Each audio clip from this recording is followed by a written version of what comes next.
Hi guys, I'm back again for another video, and in this video we're going to be talking about the different questions that you can ask during your interview. So let's get started.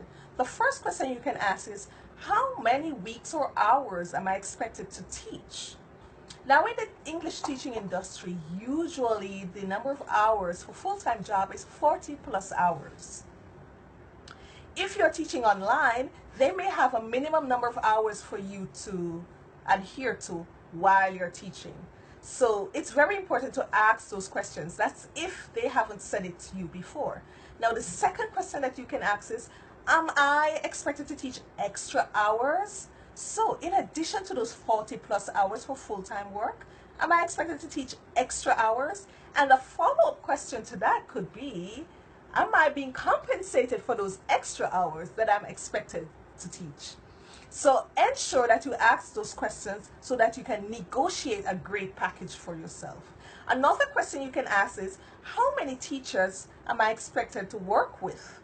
It depends on the classes that you have. Of course, if you're teaching online, you would be the only teacher in that online class. But if you're teaching face-to-face, you usually have an assistant teacher there with you. And I know in Japan, you will be the assistant teacher where you will lend help to the main teacher in the class. So those things are important because you need to know your job and your responsibilities for that job. Another question you can ask is there a set curriculum that you're expected to teach? Some schools have a set curriculum that they follow, and some schools just say to you, go to the classroom, plan your lesson, and teach.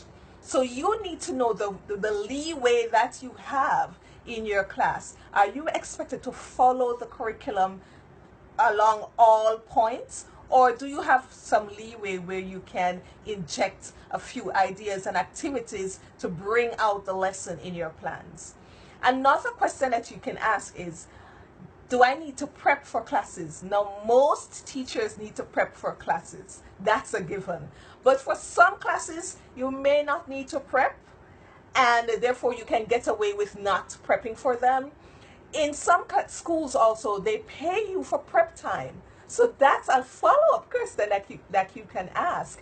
If they say, yes, we need you to prep for classes, then you can ask them, well, how much will I be compensated for this prep time? So that's very important. If they say there's no compensation for prep time, be not alarmed, because most schools do not compensate for prep time. Another question you can ask is, what kind of resources are available in the school for teaching? For online classes, most schools ask you to just go on the internet and get resources there. And that's easy enough to do. For face-to-face classes, you can use internet activities, but you can just conform it to the classroom. And in these face-to-face schools, many of them have their own resource rooms where you can go in and get books and maybe some cards, big posters if you so desire, and you can use that in your class to enhance the lesson. Another question you can ask is, what are the class sizes and the levels? Not only that, but what are the ages of your students? That's very important. If you're expected to teach 5-year-olds, that's way different than if you're expected to teach teenagers, maybe from 13 to say 16-year-olds, because you will now need to know how to teach your lesson according to the age. And of course, the levels. Are you teaching beginners, intermediate, or advanced students? These questions are very important. Another question that you need to ask is, how long are the classes? Now, this is very different from online classes versus face-to-face classes. Online classes usually run 25 to 30 minutes. Most schools ask you to teach 25 minutes, and that extra 5 minutes is used for either prep or for evaluations. For face-to-face classes, it usually runs for an hour, and then you'll know now how to divide your lessons according to the time that's allotted for the class. A very important question that you can ask during the interview is, are there any professional opportunities or team building activities that the school offers? This is extremely important because there are many teachers who are not very experienced in the industry, and they need all the resources and activities and conferences and workshops. They need everything that they can get to help boost their confidence in the classroom and to give them some ideas as to what they can do to gain and to keep the students' interest in the class.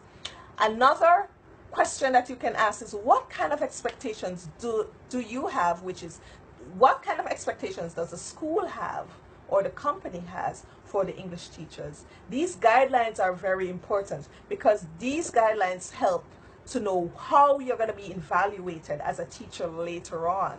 And this can help to boost your knowledge when it comes to renegotiating your package for payment. So I hope you enjoyed this video. I hope it informed you a lot. If you have any questions, you can always type in the comments. Remember to subscribe and keep watching here. Thanks. Bye-bye.